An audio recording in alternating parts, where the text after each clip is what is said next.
Oh, yeah.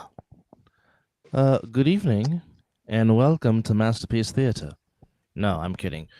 Welcome to episode number 172 of The Other Side of the Ball. You see 2-5, you see Chris, and Chris who has his Mexican piss water. I ain't And, think he, I've been talking. I've been talking to him since I've been in the West Ham. I said, "Hey, Chris, is that Newcastle?" Yeah, oh, yeah, look like a Rona bottle, but yeah. They started. They brought back the old version of it, and it tastes a lot better than that other nasty shit. Well, there you go. And unfortunately, some breaking news, sad news. This was mentioned on the early morning edition of the Mizzle and Dub show, as Zelly is officially announced his retirement from A7. Just kind of came on the Mizzle and Dub show and just broke out with that news, which was quite shocking to Mizzle and myself. Good evening, Mr. Ashmore. How are you? Welcome. Now, I will say this. Last week was one for the ages, as a lot of people are still talking about the passionate take that one Chris Vera went on last week. Some people thoroughly really enjoyed it. Chris, would you like to have a response since your last week's State of the Union address about football? Well, I will say one thing. Knox, you weren't right. It takes a lot more than one glass of rum to get me over the edge and get me going. But that I like that take when I rewatched it and I saw you say that. You know what? I had all week to think about it. Obviously last week and this week to think about it. And part of me was like, you know what, man, I'm gonna, do my apologies. You know what? I'm not sorry. I'm not. I said what I had to say. It's truly the way I felt. And if it pissed off LA, oh well. Man, That's all I have to say. Off, man. What's that? I said that shit ain't pissed nobody off. Yeah, I didn't think so. But I mean, it was just the way I felt. And I thought that it was, thanks, Steve. Yeah, I thought it was 100% justified for me to say. You said it before I could. And, for me, I never liked selfish players on my squad. And I never had selfish players on my squad. So that's just the way I felt. And I had to say what I said. So I ain't taking it back. If you want me to double down, I will. Only if you take a shot first. What's that? So only if you take Only if I take a shot. Today, I could do it. I could do it clear-minded. I was clear-minded last week. So sorry, Doug. Go ahead. Today we will be joined by Camri, Mickel, and the head of officiating, Will Franklin. As Will Franklin reached out to me personally, was like, "You know what? Screw it, have me on tonight." I'm like, "You sure?"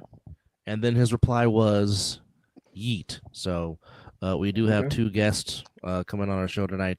But I will say this: we are officially 20 days away from opening day, which again takes place on March 15th.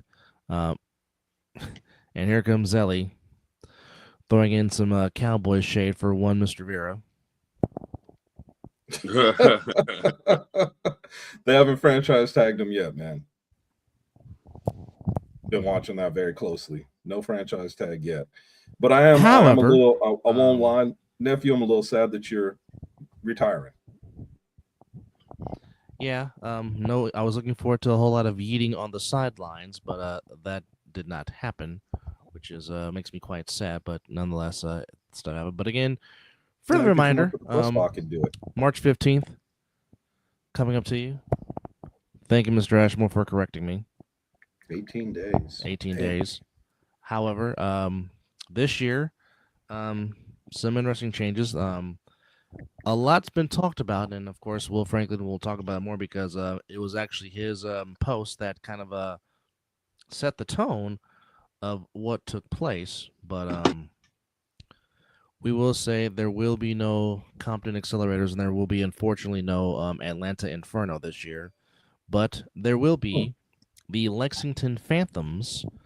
They'll be making their debut this year. Lexington. What? Lexington Phantoms, yes. Okay. So, just to go forward, if you haven't checked the website, there have been some changes per se that we will go over today.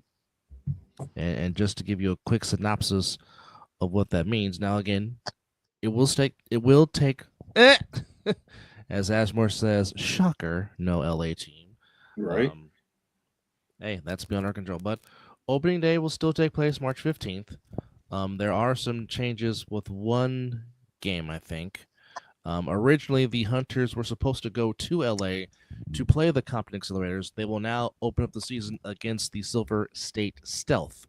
But the day capper for us will still be at 4 p.m. Will still be Sickwood against the Insomniacs. So does that give us 2 games instead of 3 now? Well, the Hunters were going to be in LA. That was the original plan. They were going to be in LA to play the. So we're going to have 3. Okay.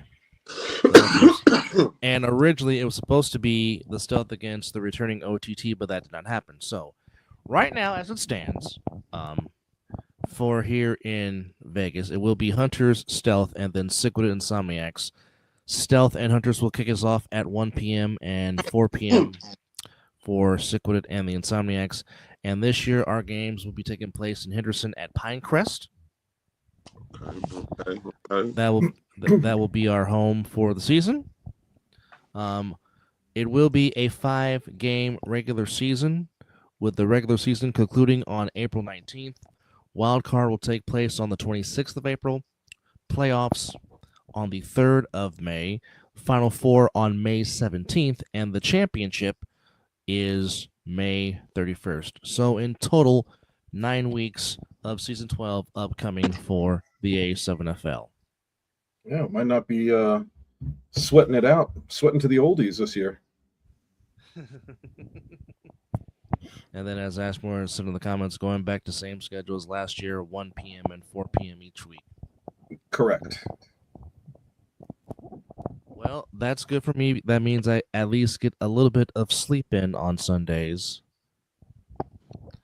More than likely, Zelly, yes, more than likely the same format. Number 1 East plays number 2 West, and vice versa. More than likely, That's still going to be the same format. And the only difference is this year, the Final Four is back east. Championship game is supposed to be here in Vegas, but that'll be fun. All right. So, I think that'll be yet to be decided. All right. So at least we know Final Four is on the East. Okay, that we know for sure. Yep. All right. Well, I mean, it's only fair if the Final Four is on the East, and the championship should be here in the West. Yeah. I mean, we did it last year, so it makes sense to flip it, and it would pull in the fact that just like last year, the reigning champion has to travel. All right. I should say May, because we don't know for sure. Let's make sure.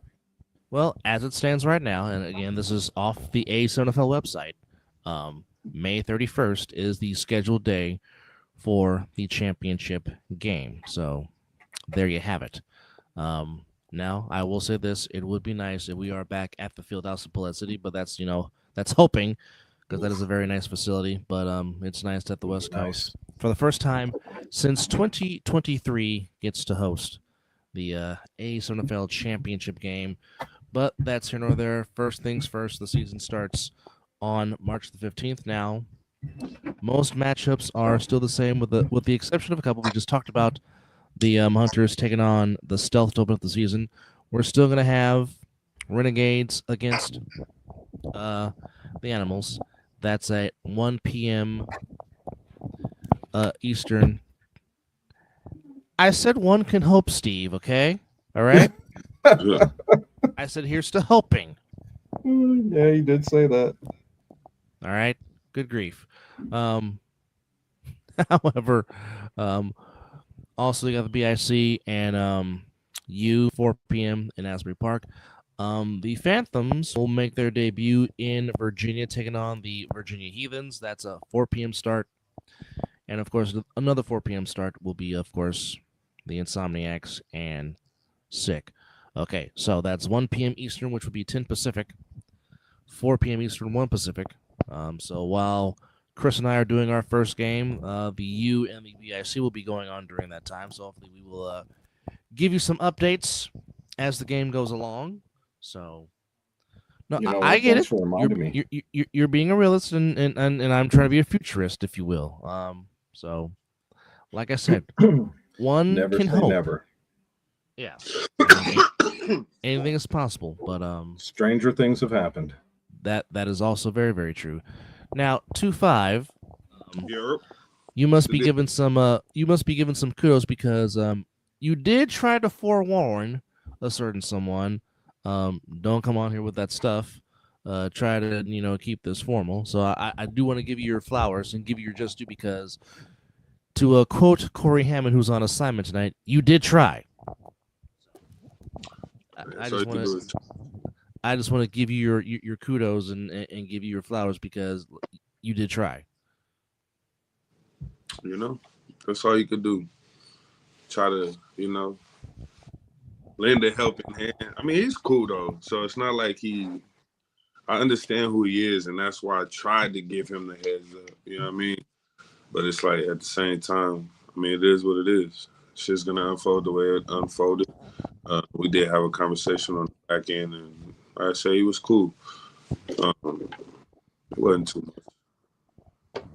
All right. So, Will Franklin, Camri, Mickel, if you guys are watching, the link has been sent to you, gentlemen. So, please Jump check on your in. inbox. As again, they are billed as our 2 guests for tonight's show. But glad you're with us on episode number 172 as we are getting closer to our 200th episode. Hard to believe. But definitely want to thank you guys that have been across this journey with us. Hello, Mizzle. Glad you're back safe and sound from Southern California. Yeah. Yeah, but he's still in Cali. That's the problem.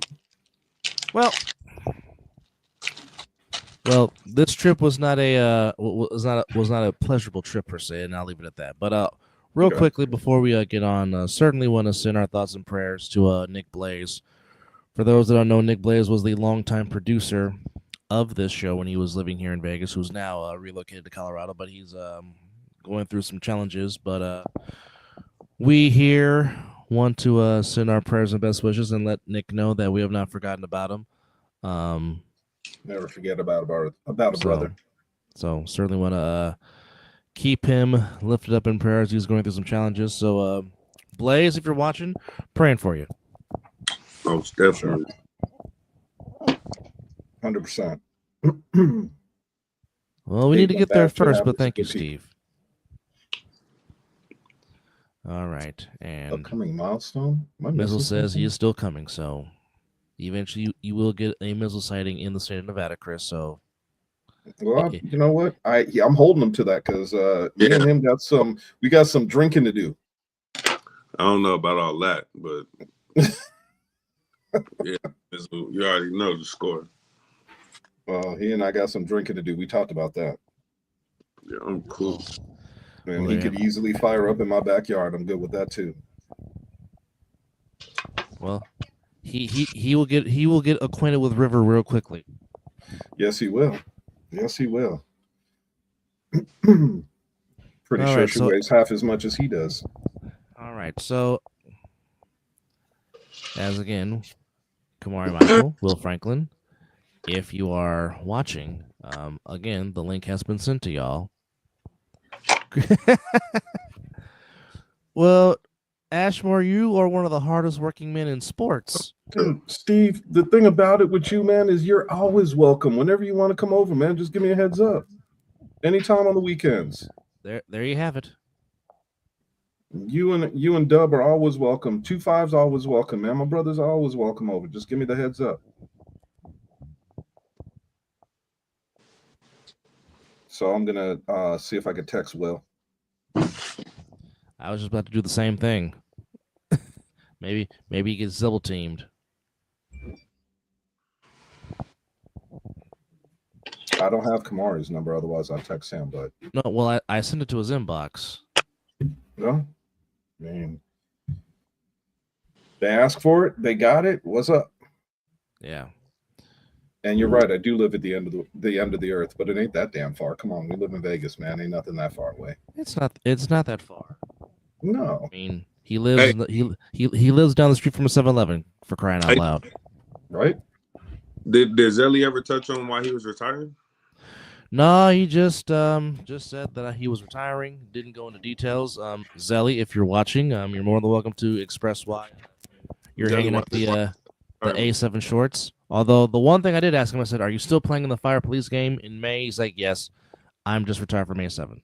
But Zelly did give us some memories in his 3 seasons. He played the season of fall in 2023 going into 24, and then of course became a huge contributor to the Insomniacs 2024 championship on special teams, being a huge factor in the title game as he switched on to the 3-on-1 defense. Made a huge tackle on Pac Money in the title game, and of course, a whole lot of yeeting on the sideline.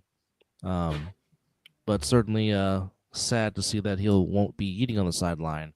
So like I said, he could come up into the booth and yeet with us. That he can do, yes, absolutely. So Zelly, I'm throwing it out there, brother. You're always welcome. So after you tell us why you're retiring. Well, inquiring minds want to know. He and I talked about it. I know why, but I would prefer that if he so feels that he should tell you. Oh, I could tell him? Okay. Well, he just texted me and said you could tell them. Breaking. Hold on. Wait a minute. Hold on. I didn't want to. If we're going to do this, let's do this right. Hold on. Here we go. All right. As we're coming up on some breaking news that will be brought to you by Mr. Vera on why Zelly is hanging up his A7 shorts. Well, you may proceed, Mr. Vera. We all have, and I'll preface it since we're also waiting for guests to join us. I'll preface it by saying this, that, we all have kids. We all have families while we're trying to do our thing. And he, as I told him, man, I got a lot of respect for Zelly. I always have. His stepdaughter is going to be playing volleyball, and he's got that going on, and then his oldest is playing softball.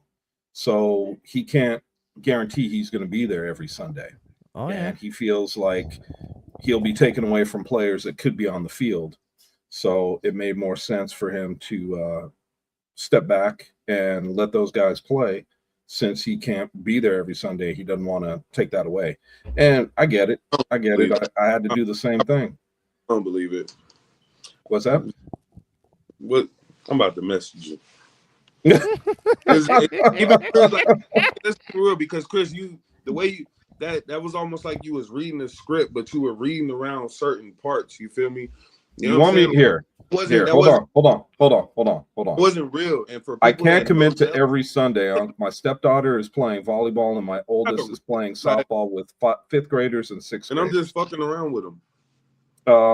And who am I to be taking playing time away from players who show up every game and sit the sidelines? That's not fair to them. 100%. What you just texted me. And like I told him, I said, that's why I have respect for you, nephew. Love that. Got to make time for the family. So I understand it. All right. We are still awaiting for one or both of our guests to come on. Wait, man. Hold on, man. Again, I just sent the link to his phone.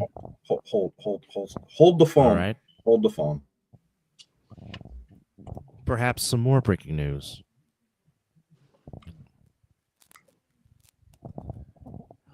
Okay.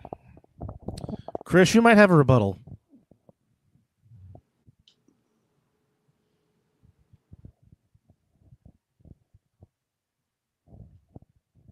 As Chris, I'm assuming, is talking to one Will Franklin. Again, Camri Mickel, if you're watching, the link has been sent to your Facebook inbox. Go ahead and check it. as once again we are approaching March 15th, opening day of the A7FL season number 12. There will be 11 teams in the league, 6 All in right. the Northeast, 5 in the West Coast, 5-game regular season, and then a 4-week playoff concluding with the championship on May 31st.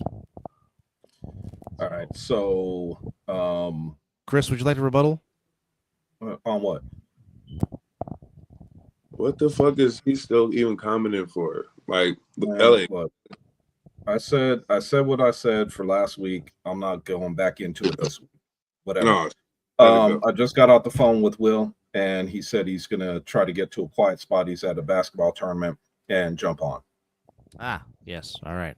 Well, he does also referee basketball, folks. He is always reffing something. So Always got something going on. yeah, one of the hardest working men in refereeing. So kind of sad that we won't have Atlanta this year, and that we won't have Compton. But interesting to see the retooled Heathens as they will take on the Phantoms from Lexington, which for people that don't know, Lexington is in Kentucky. So we do have some Midwest representation, if you will. But again, still looking forward to see this new look Renegades, how they will respond after being the darlings last season. Yeah, Mr. Webster, no Compton this year. No Compton, no Baltimore. Kind of caught us all by surprise. So as it stands right now for your 2026 A7FL season, here are your teams for this year. In the quote-unquote Eastern Conference, it's the Renegades, the Phantoms, the U, the Animals, the BIC, and the Heathens. And out in the quote-unquote West, the Insomniacs, Sickwit, Stealth, Gold, and Hunters. So this week, quote-unquote, the Gold are on a bye week and will make their season debut next week the week after on the 22nd of March. So yeah, I was kind of looking forward to seeing it, but Yeah, you not just happen. reminded me. I got to take a What's- look and see, because happy wife, happy life. Oh yes, her birthday. Yeah. Yes. Yeah. So we're gonna have to do some stuff. I got to get somebody to sit in for me the week of the 29th, because the 28th is my wife's birthday. Oh yeah, definitely have to keep the missus happy. You ain't kidding. And she wants to go out of town, so I might not be Well, here. of course. So we'll see. We shall see. Ashmore said that Compton probably would have been the 4th, 5th place at best anyway in the West. Well, I mean, Steve, I'm not going to argue that fact with you. I'm going to say, because we don't know, you don't know what kind of talent that could be on that squad. 'Cause, I mean, don't get me wrong, there's some talent in Southern Cal, but it depends on what kind of talent they bring on that team. And if they were anything like the Aces used to be, it could have been a decent squad. Just saying.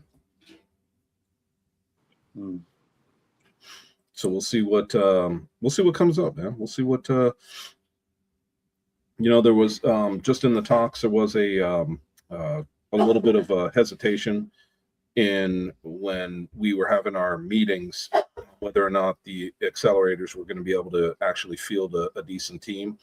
And I'm hoping that maybe for next season they will. Seems to be a lot of talk, but it's a matter of getting guys to sign up, right? It's the talk is one thing and wanting to play is another. So we'll see what happens. Wait, when you were out there for last time for their games, it was average. Well, we'll see. My thought of this thing is you're going to have players that are playing in that beach game that's coming up too. I believe, Dub, I don't know if you have that date. I want to say it's in March as well. yeah, Might even be next weekend. Let me go to the Instagram page. Yeah. So and good evening, sir. How are you? That's going to be I think that'll be a good indication of what competition could be like in Cali. I don't know that it's going to be 100%, but I would think it would give you some kind of idea of what it could be like. So yes, to answer your question, the next BFL versus A7FL game takes place on March the 7th in beautiful Santa Monica, in the shadows of the beautiful Santa Monica Pier. That's going to be friggin' beautiful out there too, and I'm sure that the weather will be perfect. Well. And speaking of which, folks, joining us live from his location, who asked to come on, ladies and gentlemen, the head of officiating, Mr. Will Franklin. But before we do that, just go and take a quick time out. Just a reminder, you're watching the other side of the ball. We'll be right back.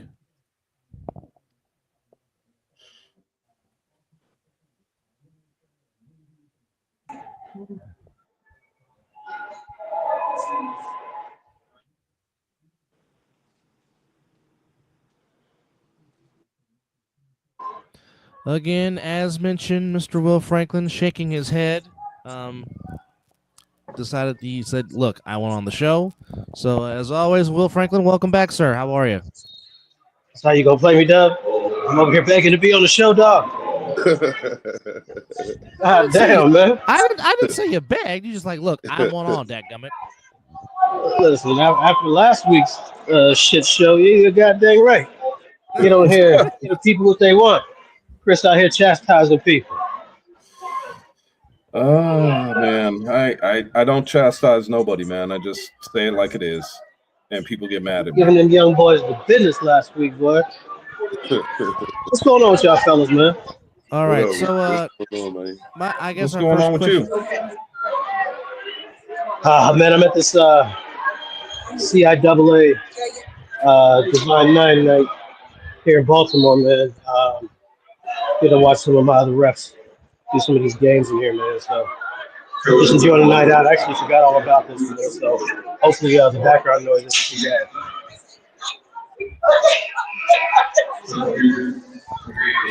So I guess good. I can hear you. He's solid for the most part.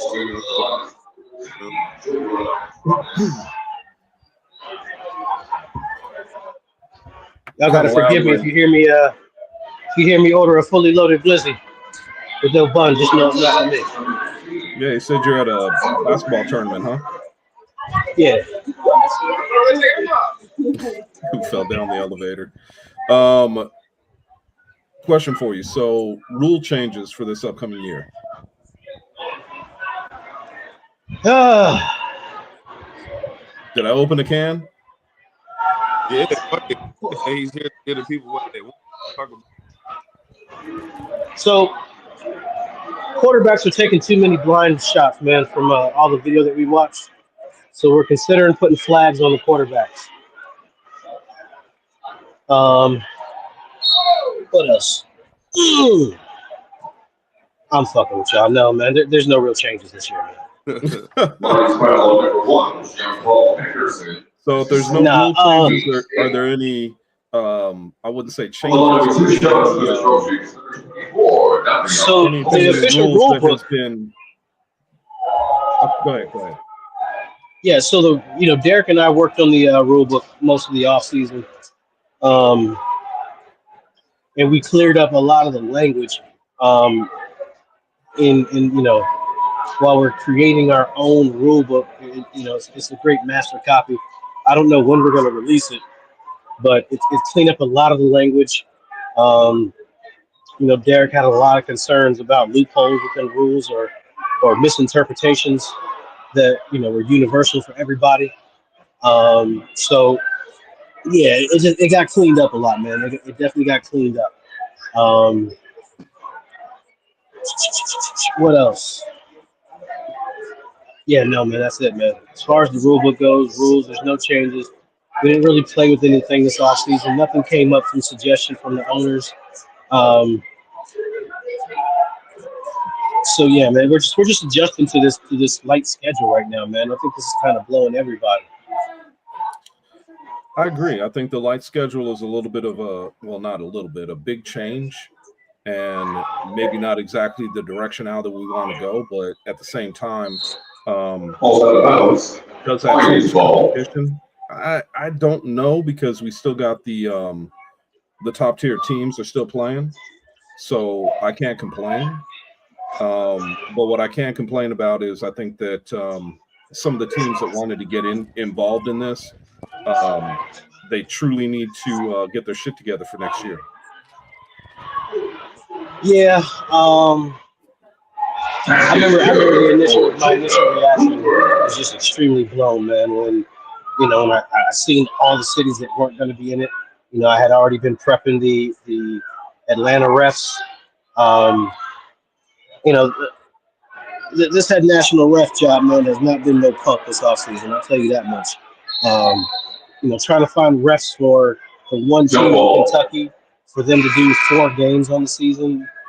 Finding refs for the Virginia team, they're going to have 2 or 3 home games. Only, trying to get refs, under a 1-game circumstance, and there's only going to be 2 or 3 of them. And I don't even know when those games are. So, I'm really in those markets like Virginia. And the thing about it is, I wasn't informed of all these changes, but less than a week and a half ago. When I posted that thing the other day, maybe last week or the week before about all the different markets and that kind of put my back up against the wall from the league standpoint. Didn't do me any favors in trying to find the adequate refs. So now I got to worry about the quality of the game. From market to market again, when I thought we were just now getting into a stable position as a league, the game looked the same, the game played the same in all the different markets. I thought we had a pretty good cohesion on that last year, but this year is really blowing me, man. Shit. I might need to talk to someone in HR because this shit's crazy. Yeah, I kind of figured it would be, especially with the amount of teams that we had at the beginning and the amount of teams that have dropped off since has kind of been a surprise, actually. And the reason why I say it's been a surprise because it seemed like I'll take it seemed like they had finally got their shit together, and it seemed like everything was going pretty good out there. And then all of a sudden, it was like they fell off the edge of the earth. I don't know what happened in Atlanta because I thought Atlanta was going to be this team was going to be a go, and it was going to be a thing, a sight of things to come in Atlanta. So I'm kind of surprised about them. No, I'm not. I'm not surprised, man. And the reason why I say that is we as a league need to do better. If we're going to sell teams in these markets, we got to be better as an organization to help these teams get off the ground. Wanting to be a part of this is one thing. Being able to staff an entire team, find a location. I learned some things this offseason when, people buy individual teams, they're responsible for their own ref fees. I'm just doing them the favor of finding refs and it's nothing in favor. That's just something that needs to be done to keep league integrity. But instead of leaving them to do it themselves and the things that I like, I try to implement. But I've been prepping those Atlanta refs for like a month and a half to find out there's no market there now because that guy couldn't get fully staffed up. It kind of leaves us in a Boston type of situation where you just hope that they come back next season.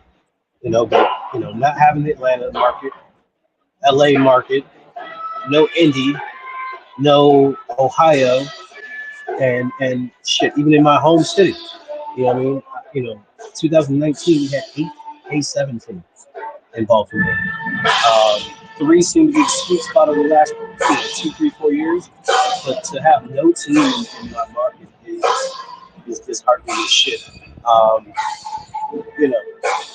At the same time, success isn't always a straight path. You know what I mean? So I'm hoping that the decisions that are getting made above my pay grade, are being made in the vein of us even being around. You know what I mean? You see all these different posts about Do we have even 2-3 years left in this? I would be lying if I said I wasn't concerned. I love the sport. I love the league. I do think we need to get back to gameplay at a local level, at the town beach level of games. I think that would be, that would help fire the passion back up. But yeah, man, I'd be lying if I said I wasn't concerned about the direction of the league. But I don't make those decisions. Well, I think you have something when you said that we should do a job as a league to help out the new teams. I would agree with that. I think that when you think about what the NFL does, and I get it, NFL versus A7, I get it. But what I'm saying is, I think that you're right. I think that there should be a little bit more help and giving ideas for recruiting players, giving ideas for bringing people into play, and helping these teams kind of fill out their rosters is not a bad idea. Not to mention, don't put everything on the owner of the division to try to figure everything out. Let's have those conversations early, so that way it's almost like a pre-plan, and they know what's going on.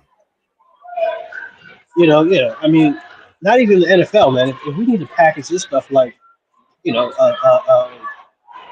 Taco Bell, we need we need to package this stuff like a Dunkin' Donuts, man. We gotta have more systems in place to help these people get off the ground. Great helps would be like yourself as a division manager, or Knox as a division manager, calling their division manager, getting in touch with those owners. I don't think anything should be cloak and dagger when it comes to information flowing around here. We've got resources in every city of our league. I just feel like we've got to help these newer markets if they're going to get off the ground. If they're going to grow, continue to bring excitement around this league. Get what it's supposed to be. Man, I say this every time I get on here, but some of the sports that I've been watching coming on ESPN here lately have just been depressing. It's just depressing. When you look that we're not further ahead. No, but when you look at some of the other sports that are coming out and some of the ways that they put things together, and you never feel like an individual. And I think that that's what we need to do to be able to grow. And I don't know, I'm kind of talking out the side of my mouth right now, because I don't know new division managers or new division owners to help them understand, okay, go talk to these guys about a field. Go make sure that you're talking to, all these people for players and hanging out and talking to these guys at flag football. Get an idea of who wants to play, so that way you got an idea. Because, you got a team like the Stealth right now that has so many players, they could field 3 friggin' teams in reality. So, or at least that's what he's saying, and I gotta take him for his word until I see different. But he's got a lot of guys that want to play tackle football, padded football, and they're just using those guys for A7 as well. So if you can look at Vegas and say, okay, we got 2.5 million, and we've got guys coming out the woodwork to come play, then I would think that a place like Atlanta, California, especially in Compton area, and some of these other areas have more than enough players to come out and play. But it's about the organization, right? And the organizational skills of the people that are pulling the strings. And I think that needs to go back to being a collective to make sure that everybody's getting the help they need to make the most of it. Just to even put a package together that when you have an interest in a market and that person actually makes a purchase. Why are we not putting together a research package for them of all the Park and Rec phone numbers around here, all the high school names and phone numbers around here, the referee associations that are in that state? Like, we got to put together more. I think this is going to be sustainable. there's just not too many more sports. I'm watching ESPN again. These two motherfuckers playing one-on-one soccer, and they're on bicycles, kicking the ball in with their tires, playing one-on-one. I'm like, what the hell is this? Cycle ball. Where do you get funding? That's another thing. And we're at the CEO level. We need more sponsors. We need funding. It's disheartening when you see things like that. You see frisbee football taking off on a collegiate level. You see cycle ball, professional tag, pillow fighting, professional sign championships. Like those people out there that twirl them signs for like furniture. I know there was. And don't forget about the slap fighting that they got going on right now. Listen, slap fighting's entertaining. All them goddamn Samoans running into each other with the rugby ball. That shit is fire. You know what I mean? Like, where are they getting the backing for this, man? Why? We've been around for a while, man. And we just need to. We need to do better. We need to be better about our league, man. I don't want to see this fall apart. Yeah, I mean, in reality, I would have thought with all the people that have been interested in it, all the people on ESPN that have talked about it, I would have thought we would have had somebody like that reach out. And for all I know, they have. I'm not going to sit on here and say they haven't. I have no idea. So my thing is I agree with you, and I think that as we continue through this season, the conversations just need to be had. Happy birthday to your daughter, Steve. Yeah, happy birthday to your daughter, Steve. Enjoy.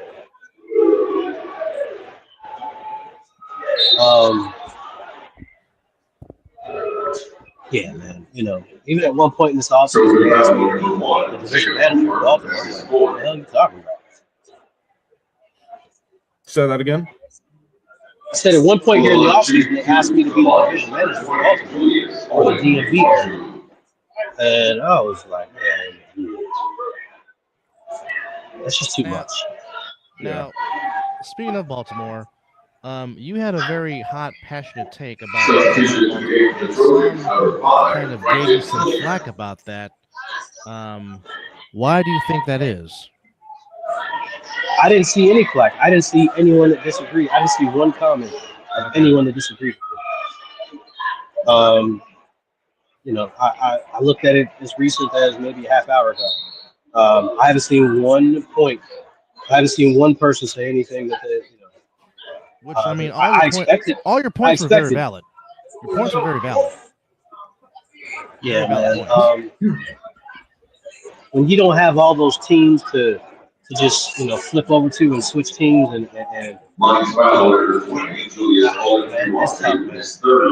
I'm extremely disappointed in my putting something together. We had to put some last ditch efforts together. Ty Moore here in Baltimore tried to put it together, but it was just a little too late. It's going to take some work to build this area back up, man. I just can't imagine going forward and Baltimore not being represented properly. Not as one of the staples of this whole 707. Well, Baltimore has been a big piece of what was going on in A7 for so long. I'm kind of surprised that there is no representation in Baltimore this season. I got to admit that. What do you think it is going to take to build it back up? Number 14, I wish I could answer that, Chris. I think a few key figures. The only way I see it happening is if a few key figures here respected in this marketplace put their heads together and get us back on the map. I think people like Marcus Cole need to get back involved in this thing heavily if we're going to be successful. Thomas Ratliff, Thomas Covell, Sly, Washington. He's got a big voice. He's well respected in this thing, in this market. But it's going to take the leadership of guys that have owned teams before to, for us to fire back up either a Town B season or be able to pull at least enough players for maybe 2 teams. I don't know if you guys have seen any of the TC productions he's been posting like on the different pages. He's been going through like the history of Town Beach and stuff, and having different people on. So I'm actually on the next episode here. We're taking Friday, so we're going to talk about a lot of this in detail. So that's a hell of a question. I think that's the best way we can get going back here in Baltimore. Well, and I agree with what's being said here. For regions, yes, it's always going to be. It'll always be better to have more than one team in a region or in a division for sure to really get things moving. But fact of the matter is, if you're having trouble putting one team together to really get the excitement moving, it's going to be hard to even go for 2. So. The thing about it is, my thought with Atlanta, and everybody can come down on me for saying this, but my thought with Atlanta was, I know that how much the ATL loves their football, and I would have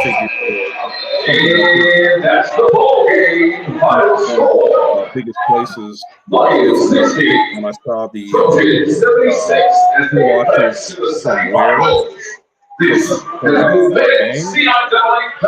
I thought that I saw that one of the biggest things was that Texas was one of the people that watches our games the most. And in my eyes, why aren't we down there kind of promoting this and trying to make things go for Texas? And again, I've got to say it from my standpoint, because I haven't heard anything. I'm not saying they're not, but that would be, Atlanta and Texas would be 2 of the biggest places that I went to, and follow it up with Florida, because there's a lot of places out in Florida that look, I've been down there during the summertime to go see family, and every place that I go to, there's a park, there's flag football going on. So they got something going on down there too. I think Atlanta is kind of up against the same thing LA is up against, and that is that semi-pro football has such a stranglehold on football in those 2 markets that the initial appeal of bowl ball, no pads, no helmet, at first, you kind of be taken back by that, not realizing that it's much safer. We have far less injuries. Texas, I tell you what, Chris, you know what it would take to open up markets like we need to open up markets, like we want to open up markets, like you and I both agree makes sense in certain markets. The interest list is ridiculous. Like the amount of interest that we get and inquiries that we get to own in different markets. It would take something like you and Derek, who are sales professionals, have sales backgrounds, to call and start opening up some of these markets and speaking with some of these different people who are interested. I mean, let's I forget what it is to own a division. I know it's like $8 to $10 grand to own a team, and I know I'm throwing numbers out. But I think we need to just flat out. We need a better sales pitch. We need people to call the damn leads. Look, man, I love this league enough that if somebody gave me a list of people that were interested and said, "Hey, can you reach out to these guys? Give me the damn list. I'll reach out to them." I mean, look, I do sales for a living. I could talk to anybody. It doesn't matter who they are, and have a conversation with them. And if they are truly interested in what we've got going on out here and in A7FL, well, then let's make it happen. So I'll be the first to say if anybody in the league office that wants me to do something like that, let me know. I'll do it. And that's what I mean, man. Is we got such a resource of people, and there's not much. There's not a business I don't think is properly represented. As far as all the resources of people that that we have in the connection. This is the type of things we would start doing to grow our league. Look, Yeah, you need a good PR team from time to time to grow things and reach out to people. And again, I'm not, I've done a lot of sales throughout my life. I've been a salesman for 36 years. It's no different. And I love the game of football. I would be remiss if I didn't say, look, I want to see this place. I want to see A7 grow. And so if we've got that many inquiries and people are serious about it, well, then like I said, I have no problem being that person that makes those phone calls and talks to these people. Dude, I'm Chris, talking so a couple $1 million deals even every day anyway. So why is that going to change anything? this is the thing. It's like even with getting players to get involved nowadays, right? The cost that it costs to even play within the league is bonkers. You feel me? So then you got the people that want to partake in, let's just say, ownership. It costs too much to be involved. So people are getting scared just by the price. Well, Knox, The price will make me not want to play. I understand where you're coming from, but like they said, you've got people out there that are football first mindset, and some of these guys have money, and they will put that in, and they will fund a team, and players might not have to pay at all. There's guys out there that have the pockets that want to get involved in different football leagues, and they're just not sure how to do it. So it's one of those situations where, you have a business owner. Look at Derek. Yeah, he's a business owner, got involved. There's guys out there that are willing to do it. It's just a matter of how do they want to structure it, how do they want to put it together. And if you don't have those conversations, I can understand the fact of them being scared about putting something like this together. But you have to have those conversations. I mean, there's been conversations that have being been scared said of that the if unknown Derek is ran what the whole most league, people a are. lot of people would stay. What's that? go ahead, Doc. 2-5. I didn't hear you. If you're talking, you're on mute. Yeah, he's muted. Did anybody hear what he said? I didn't. No, like he was saying something, then I think he muted himself. Yeah. But anyway, bottom line is I agree we got to see what we could do and do better.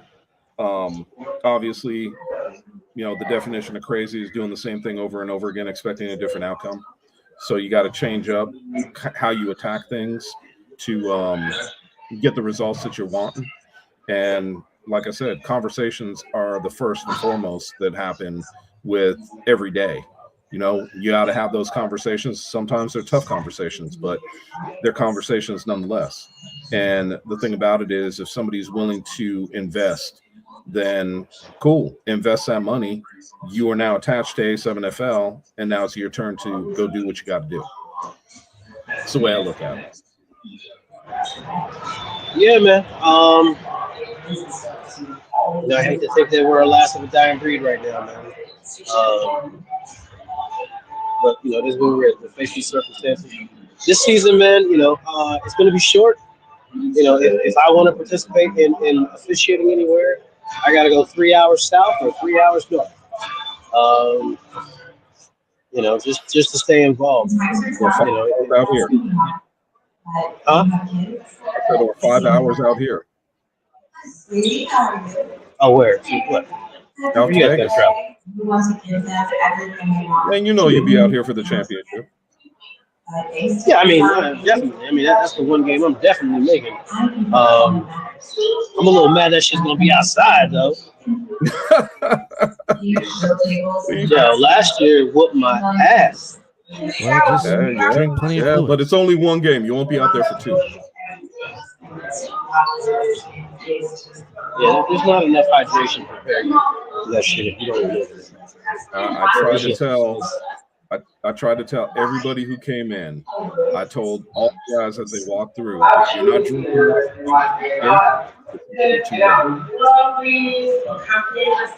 Yo, then you got you putting a pint of rum in someone. That shit don't help. You gotta make better decisions. Hey, make better decisions. Don't go out drinking the night before. That What am I part. doing? That part. What's that though? I was just saying that part. Don't do all that. No, don't do it. Don't do it because Vegas is Vegas is unrelentless and undefeated when it comes to the heat. Well, heck, it's about to be 80 degrees this weekend. We're in February. We're still in winter, and it's gonna be 82 tomorrow, 83 Friday, 83 on Saturday, 84 on Sunday. Yo, a May championship is just man, that shit's weird. So let's see. I got 85 Saturday. So yeah, it's well, Mr. Franklin is freezing when he goes outside in Baltimore. We're wearing t-shirts and shorts already. Yeah. I'm already lacing on my basketball shorts for this weekend. That's insane. Dude, I got mine on now. I changed into them as soon as I got home. It was too damn hot. I got my fan going right now next to me while we're sitting here doing the show because it's hot upstairs. Y'all some assholes, man. Can we move on? What's that? So y'all some assholes. Let's move on to the next subject. It's freezing here. Jordan, let It's me just 38 say, degrees outside. I was fortunate that it was not as humid as it normally can be in Jersey when I was out there back in 2024. I lucked out that day. Well, Will, when you come out, I'll just make sure that I grab another bottle of rum and we can start drinking that when you hit the door. Not a chance. I'm gonna leave it at a Coors Light maximum. Well, no rum? Come on, man. Max two Coors Light. What's wrong with the rum? Because I can't afford for none of y'all to be giving me mouth to mouth, waking my black ass up, laying out cooking on somebody's turf. I can't do it. That shit'll live forever on the internet. So, you see, man. I'm barely able to live down getting ran over. That shit keeps popping up. Hey man, the rum won't hurt you if you drink it early enough. Tell me anything. Every time I talk to you and I bring up rum, man, you start muttering. You start mumbling. Yeah, bro. Yeah, man. That was. You could drink, bro. You definitely drink. I can't. I'm not on your level, bro. I'm definitely not on your level. Now, Chris, do you know which Pinecrest we're going to be at for the season? Which one? Yeah, was it the one for week 1 in 2024? Yeah, the one over by Raider Stadium. Okay. I believe that's the one we're going to be at. By their practice facility? Yeah. Okay. Oh, I said Raider Stadium. My bad. Yeah, by the practice facility, right down the street. Yeah, I believe that's the one we're going to be at. Oh, the one with a very nice scoreboard. Yes. Yeah, with the but the box wasn't that great. Oh, the small press box. Yeah, I mean it wasn't bad, but it wasn't great. I do think they had an air conditioner though. That I think they do. Yeah, and it'll be tough because we'll be facing west, so later games the sun's going to be setting. So that's the only sucky thing. But we'll get through it. Yes. We'll get through it. Hey, yo, man. Let me get off here, man. I would love to be on maybe like a mid-season check-in, man, just to see how things are going. But I appreciate you guys being faithful to this podcast, man, and all throughout the off season. What do you guys like? What is it, like episode 172 or something? 172. 172, yeah. You're correct. Okay, yeah. Man, that's a lot of work, man. You know, and I appreciate you guys putting in the work and keeping the podcast alive. You know, how the hell you come up with all these different talking points to make the off season, you know, whatever it is, just to come back and have a 7, 8 week season, a championship in May. You know, I appreciate you guys, man. What you guys doing here? Appreciate you, Will Franklin. Always appreciate the Yeah, team, man. buddy. Appreciate you and what you're saying. We just got to keep everybody in it. So we'll keep doing our thing. Yeah, I just didn't know they had turf back when you played flag football, man. It's a hell of a picture you got behind you, Chris. Always makes me wonder when the hell did they even when you were playing on turf. Yeah, That picture looks like 40 years ago. that crap that you didn't want to even hit the ground on, man, because you'd pop up because that stuff was so damn hot. Man, I love y'all boys, man. I'm about to get the hell out of here. We have All right, another brother. game coming up right now, man.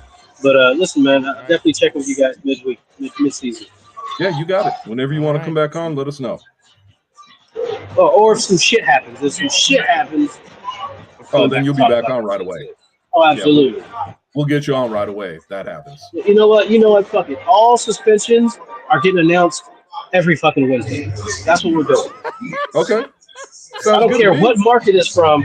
Listen, I'm gonna be making up shit this year. I'm gonna get the people going. There's gonna be some blood pressure up this year. You know what I mean? Like, yeah, man.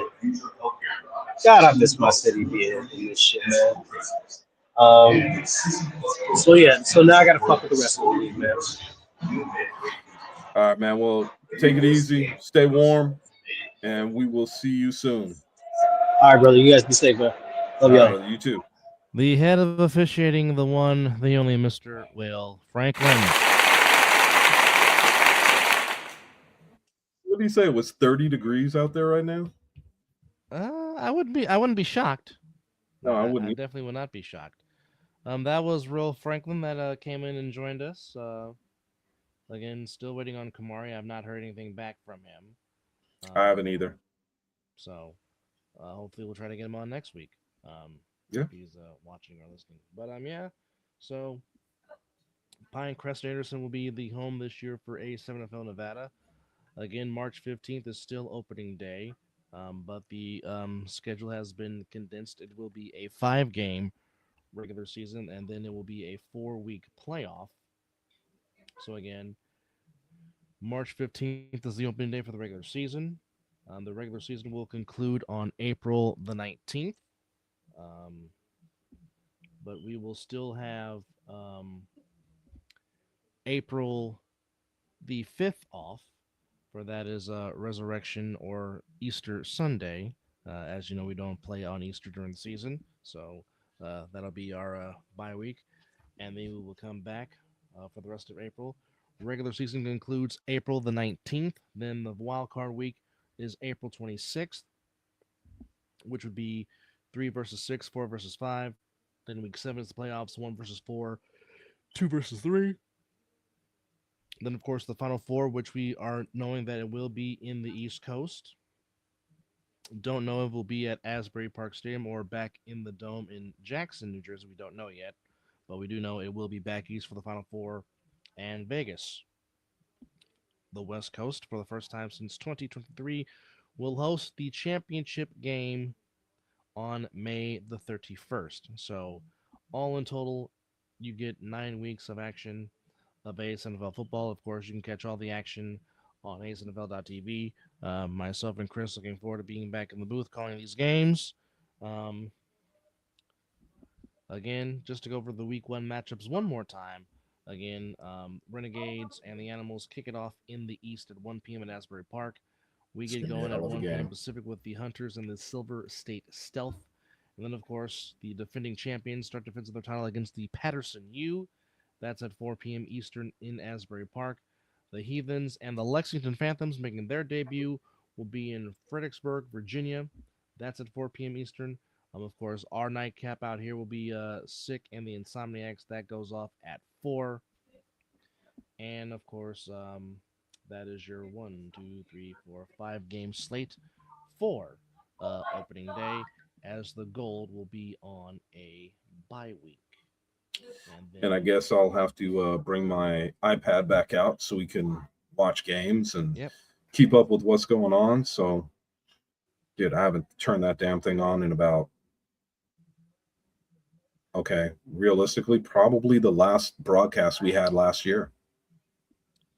Yeah, it goes by so quickly. You get excited for it, and it finally comes here, and then once it gets here, it goes away that quickly. So I'll just say this for you fans out there: enjoy while it's here, because again, these 9 weeks are gonna go by very quickly. So Yep. it might And be it might be one of the quickest seasons in A7 we've history. had, yep.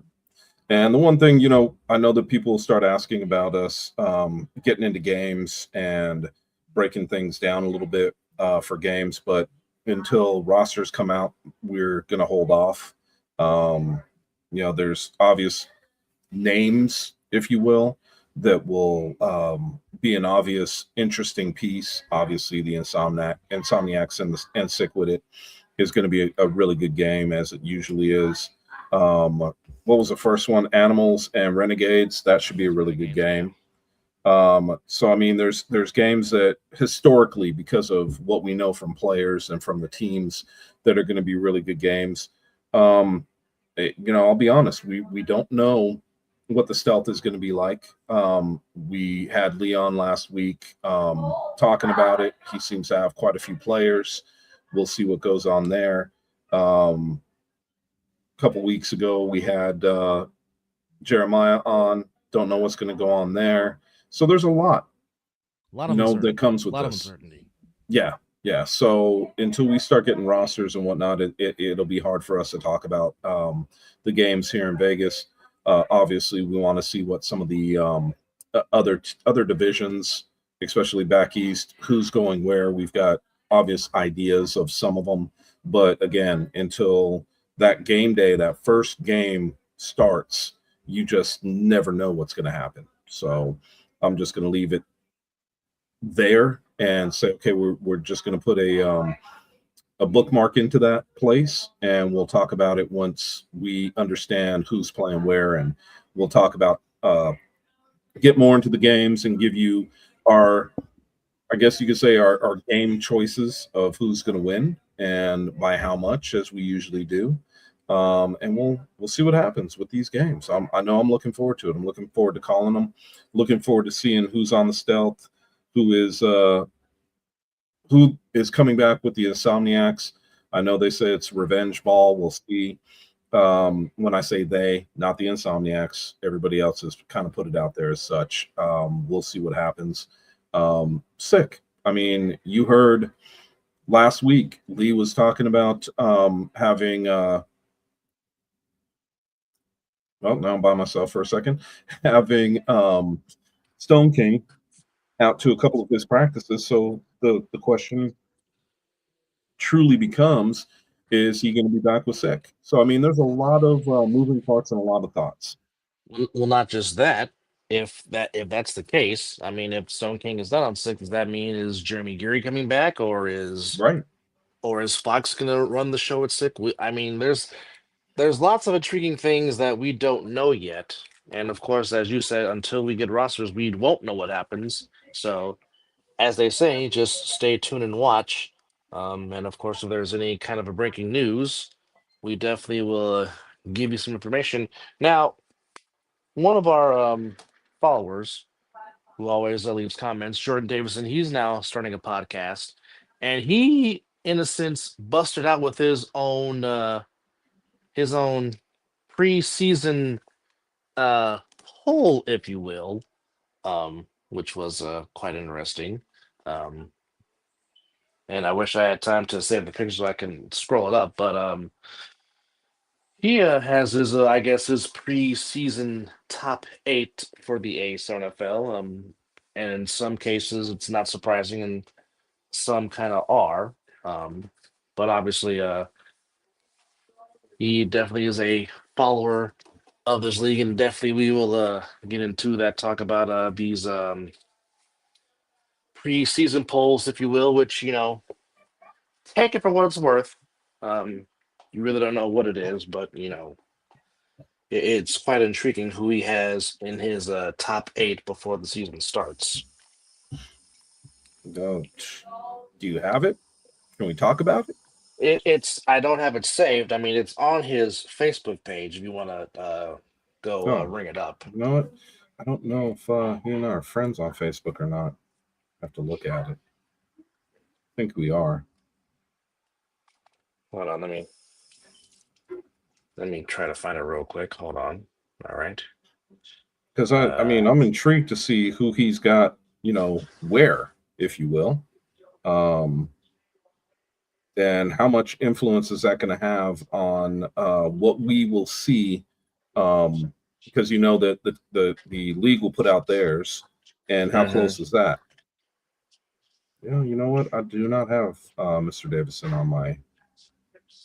Okay. Now I saw it somewhere. Is it on one of the A7 pages? A7 group pages? I gotta find it. Hold on. Because he did put one out there. Ah, yes. Okay, there it is. All right. Here we go. It's in the A7 Nevada players page. All right. Now I'm gonna save it, and I'm going to send it to you. You're gonna send it to me? Mm-hmm. Okay. Yeah, I'll take a look at it. I should have. I'm also in. Oh, I got it. I got it. I see it. Yeah. Interesting. Okay. Yeah. Very much Well, so. we can talk about this. I mean, I think that it's definitely noteworthy. Um, so let's start from let's see, number 11. He has as the Vegas Hunters. Number 10 is the Vegas Gold. Good to see you, D-Rock. Hope you're doing well too, good sir. Number let's see, number 9 is the East Orange Renegades. So this is where it's going to get interesting for me, and I'll tell you why. Because some of these teams have, we know, but you kind of wonder. But I do agree with them. Number 8 is the Virginia Heathens. Number 7, Silver State Stealth. Number 6 is the Lexington Phantoms, which is interesting to me because we haven't seen them play yet. I don't even know who's on them. So maybe Jordan has a little bit of insight on that one, and that's why he's got them ranked where they are. I do think Keno is on the Phantoms, of course. Keno, formerly of the Chaos and the QC Crush. Yeah. Derek, to answer your question, this is Jordan Davison's preseason top 11 list for the league as he's getting ready to go into his own podcast later on. So this is his list that we're talking about. And so far, I would find it very hard to argue with him where he's putting these teams. Number 5 is Patterson U. Number 4 is Sick. Oh no, I'm sorry, Silk City Animals. Sorry, my scrolled up one on me. Number 3 is Sick With It. Number 2 is the Insomniacs, and of course, number 1 is the Champs, Trenton BIC. Let me see if I can add it. Hold on 1 second. To our page. I mean, there you go. There you have it. And that gives you his top 11. Obviously, taking a look at this is not a bad thing. I don't know if obviously I think the Renegades would have a little bit of say in where they are. I think the Heathens would have a say in where they are. But you know what? That's why why the lists get put together from time to time. If you think that your team is better, well, you'll go out there on Sunday and prove it. So we're, if I'm not mistaken, from what Steve said earlier, we're 18 days away, and that's going to come very quickly. So, man, all I can say is get your popcorn ready, fellas, because it's going to be some good football here in a very short period of time. Well, all I can say is, okay, Now this is coming from the boss himself. He just said that it's recommended that I tell you guys that Vegas will likely have more regular season games and less playoffs than what's on the current schedule, but we haven't figured out what's what yet. So all right, so there you go. So, Okay, but good to know. what we do know is the championship game will be on May 31st. That we do know. So there we go. So there might be more than just 5 regular season games in Vegas. So anything that comes to a brass, either us or Double D will let us know what's going on with that situation. Um, Of so course, but I certainly, mean, go it'll ahead. be a interesting. Like I said, it'll be very interesting, especially when we talked about just a minute ago about some of these players and question marks. Um, Obviously, with what we heard from Lee last week, who is quarterbacking for The Sick? stealth, yes, Yeah. And and who's and and yeah, sick, and yeah. who's quarterbacking for the stealth too? We have no idea. We know that Lee himself said last week that he realized that was one of his bigger mistakes was not having a set quarterback and platooning some of his players. So, I mean, we'll see what happens from their standpoint, especially knowing that a player that used to play with Sick was actually out trying out with one of his teams. So, see what happens, right? I mean, It's always interesting to be determined what's going to happen. oh yeah, yeah. I mean, and if he has as many players as he said he has, and again, I'm not doubting him. I'm just saying if that's the case, it's going to be a interesting piece for him to find the, I guess you could say, the correct combination to keep his team competitive. He's trying to get into that upper tier with Sick and the Insomniacs. We'll see if he's able to do it this season. Well, considering how he says he has his roster mainly intact, since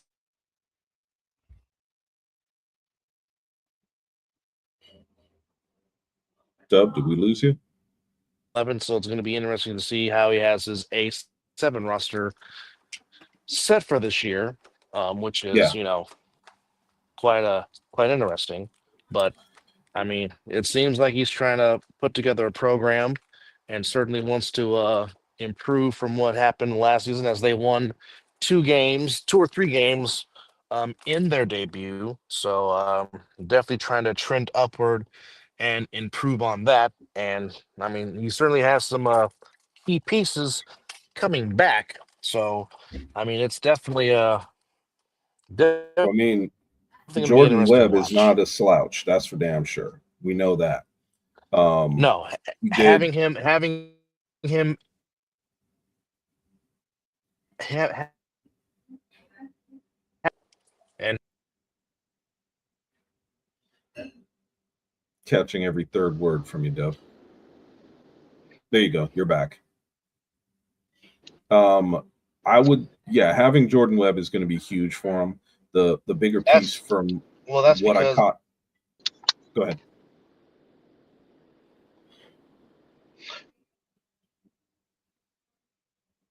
But what I no, I was was going to just saying say I was was, um trying.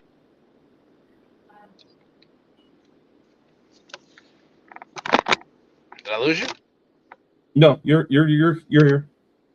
You were just kind of fading in and Okay, out. all right, You're in the all right. car. I was just saying, go ahead and continue. Yeah, I was saying, go ahead and Okay. continue your point. Okay. What I was saying was just the fact that, with the way he was talking about building his team, which I thought was the right way, he's trying to build it from the inside out, is always a good thing.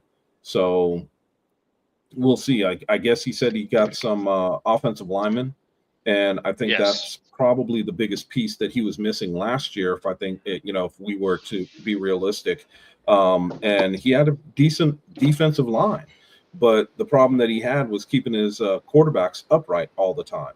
Yeah. So I think that if he's able to solve that, he's going to have they're going to have a better go of it this season. No, Derek, it was not a Wi-Fi issue. I was transferring from my phone speaker to the car speaker as I'm making my commute to work. Yeah, he's always tries to finish in the car when he's heading to work. So, um, well, I mean, that's when we talk about the stealth, the other side of it is what's going to happen with the gold, and are we looking at Yeah. other players that might be um, not making the cut, if you will, with the stealth going to play with the gold. So that's also a very interesting piece, knowing that both Jeremiah and Lee have been talking and practicing together. So we'll see what comes out of that. Now, to answer your question from earlier, you were asking which A7FL team will be playing the beach football team in Santa Monica on March 7th. It's no specific team, so it might be just A7FL All-Stars playing against the Beach League on March 7th. Of course, No, I think it's if I think anybody it's the has... stealth. You think it's the Stealth? Yeah. Yeah, I think it's the stealth that's playing. If I'm not mistaken, Lee took that up and said he would put a team together to go down there and play them. So, yep, it's the stealth. It's the Stealth. Okay, just Yep. confirmed. Thank you, Derek. Yep. 20-man roster. Okay, there you go. So it will be the Stealth playing the Beach Football League in beautiful Santa Monica on the shadows of the beautiful Santa Monica Pier on March the 7th. Is there any way that could be possibly streamed on YouTube, or is there any possible way we can watch that? Because I'm intrigued to see this. Just don't get any on me. I would be intrigued to see that too. And I thought that they said something about it being televised or streamed, excuse me. I want to make sure I'm saying that correctly because I don't want anybody That would be looking on great. ESPN and then saying, hey, Chris, how come it's not on? I thought that they said something about it being streamed. I don't remember. Derek, if you know for sure, they're supposed to stream it, but they haven't yet for any of the first three. So, well, All right. well, I'll keep my ears out, and if I hear that it is being streamed, obviously you could check out the our page, and we'll make sure that it's up there. So that way, if you do want to watch, you can. I think it's intriguing for them to be playing beach volleyball, but I also know that it can also it can be a very interesting game, and I'm curious if it's I haven't looked into it enough. If it's tackle or if it's flag or touch, I have no idea. Basically talking out of the side of my mouth right now because I'm not sure. Well, Derek just said, dang it, he'll go down to Santa Monica himself and go live and commentate if need be. Hey, take Steve with you. At least that way we know it's streaming. Oh, there you go. Tackle 8-on-8 football. Nice. Hell yeah. Beach volleyball? I'm in. But I don't think that would be fun at getting a lot of sand in your mouth, so hopefully they will wear their mouthpieces. I think that you would need to wear one of the, rather than just the ones that cover your teeth, you want to wear one that's sticking out of your mouth so that way you don't get any dirt in it. But hey, yes, weirder things have happened. The old Mickel Urban mouthpiece. Yes. Yes. Yeah. That he used to rub in the dirt on the backside so that way everybody thought he was putting a dirty mouthpiece in, even though he wasn't. I mean, you always try to gain an edge in football, as you well know. Oh, yeah.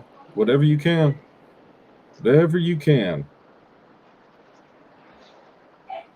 Where are the first highlights located at? I've not seen highlights for the first three.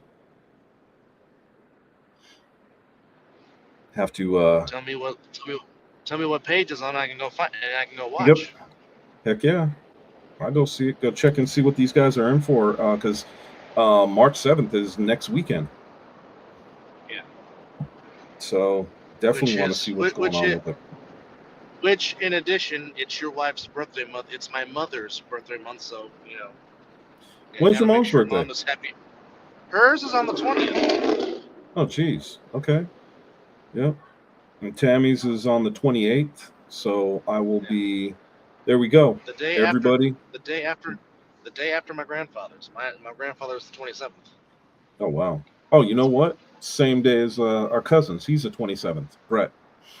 Then Tammy's the 28th. We got March is just chock full of birthdays for us. Yeah. I do know a lot of March babies. BL, Mi madre. BFL USA. There you go. Now, also, I think this weekend, if I'm not mistaken, is the rugby tournament. If I'm not mistaken, is that correct? Yeah, I think that's what he's saying. That Yeah. this weekend, Yeah. Okay. 5 A7 guys are playing rugby. Nice. Nice. Very nice. Well, I know it. Well, I know it was a big thing, and I know when they were having it at Sam Boyd, it would always fill up and sell out. Oh yeah. This year, Yeah, I I believe even it is going to be. had people from Cali asking me to sending me money to buy them tickets. Are they playing this at Allegiant this year? The Dead Pelicans. That's a heck of a team name. Right. So what team are you playing for? The Dead Pelicans. The Dead Pelicans. Yep. All I keep thinking about is oh man, what the hell is the name of the movie? So yes, they will be playing. They will be playing at the Death Star. Yes, so that's pretty awesome. The Roomba. Ah, yes. Zion's. Yes, of course, Zion. Well, he wasn't a Pelican yet when he came out of his shoe. He was still a Duke. Oh, that's fine. But that's just why I've never seen a basketball player completely come out of his shoe. That was wild. And you could do a half an hour on that because that was crazy. I've never seen that before. Blow out a shoe on the way up. Yeah. We have seen football players come out of their cleats. That's nothing new. Yes. I mean, to be on the basketball court and make a pivot move towards the basket and your shoe completely comes off, that's just, I've never seen it and have not seen it since. Like, you'll probably have a better chance of seeing the backboard broken than seeing someone completely come out of their shoe. Yes, I would agree. But anyway.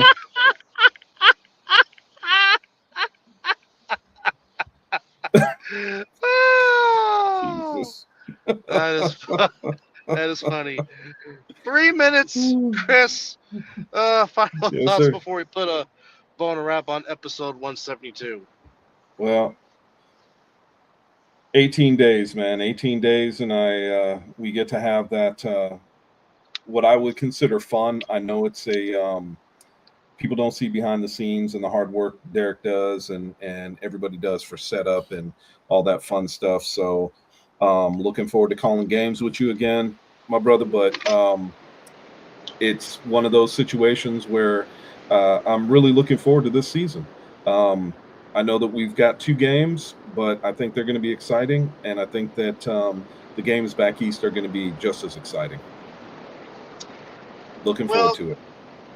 Well, coming into the first week, there's always a lot of uncertainty. Of course, new players trying to fit in and try to be a part of the team and try to contribute. You never know what to expect. I will say this. I'm hoping that we have a replay of what happened 3 years ago when Sick and the Insomniacs opened the season against one another, and they gave us that classic 42-39 game, which of course propelled the Insomniacs to their first championship. But again, like I said, the stealth, can they add on to what they did last year, being a new team and obviously adding the pieces that they've added? And obviously, Sick-Witted, who earned a lot of respect, albeit in a loss, as they took the eventual champions to the limit. Anxious to see how Mark Gray has retooled and revamped his team. Obviously, the Insomniacs coming in, ready to, feel like they want to reclaim what they should have not lost, which was the title. And of course, the ultimate question, the BIC have done a lot of great things in this league, but the one thing they have not done is repeat as champions. Can they do that? Will this be another transition year for the Patterson U, or will they retool and try to get back to the level that the Patterson U was used to getting back to? And of course, the Animals, who they've added. Can David Tender take him to the next echelon of what they were trying to do last season? Obviously, the Renegades. 30 pounds lighter, David Tender. 30 pounds lighter. Watch out. It's just interesting. All right, so just to give you some insight, folks, Rugby 9 on the 28th, BFL on the 7th of March, and of course, A7FL opening up at Pinecrest in Henderson on March 15th. So Next certainly 3 weeks. a lot of stuff going on football wise. Right. So keep it tuned in here on the Other Side of the Ball Network. Again, it is greatly appreciated for all you guys commenting. Again, Zelly, thank you for your contributions to the Ace NFL. You will be missed not being on that field, but definitely understand. So it's greatly 100%. appreciated. But with that said, appreciate y'all for joining us on this 172nd episode of The Other Side of the Ball. Hopefully, we can get Camri Mickel back on next week as he is today. Special thanks to Will Franklin for joining us. As always, special thanks to Lava25 for joining us. Corey Emmett is on assignment. Hopefully, he'll be back next week. But we will see you next week for episode 173, as it'll be our first podcast in March. Yep. And by that time we will literally be 1 week away from opening day of From the season kickoff. 12. Or excuse me, throw off. Yeah. Of the A7FL. For Chris, I'm Dub. You guys enjoy the rest of your Wednesday. Enjoy the rest of your week. Take care of yourself and each other. And if you're in Vegas, get your basketball shorts up, because we're going to be in the 80s this weekend. So might be time to take a dip. Might be time to take a dip at the pool. You never know. But anyhow, we'll see you next week, and we'll see you on the other side of the ball. Take care.